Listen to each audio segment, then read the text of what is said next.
Hi partner, golden tip 5. இதில் என்ன சொல்கிறாங்க பாரு, அசட்ஸில் சன்ட்ரி டெட்டார்ஸ் ப்ரொவிஷன் கேட்குறாங்க. ஓ ரைட்டு, ரீவேல்யூஷன் சம்மந்தமாக வருது. அடிஷனல் இன்ஃபர்மேஷன் சொல்கிறாங்க, ஆல் டெட்டார்ஸ் ஆர் குட். அப்போ பாரு, டெட்டார்ஸ் 50,000, ப்ரொவிஷன் 5,000.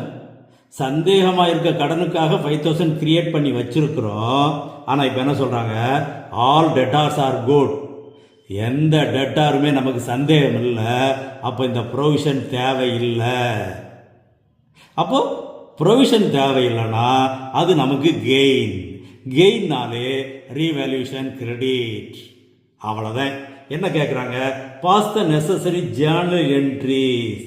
இந்த ப்ரொவிஷனை ரீவேல்யூஷனுக்கு டிரான்ஸ்ஃபர் பண்ண வேண்டியது, அந்த ரீவேல்யூஷனில் உள்ள கெயினை ஓல்டு பார்ட்னர் ஓல்டு ரேஷியோ உள்ளதேன். அப்போ இதில் பாரு, provision for doubtful debts to revaluation account 5,000.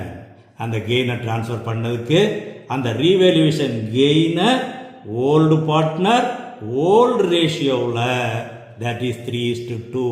New ratio கொடுத்துருக்காங்க, அது நமக்கு தேவையில்லை.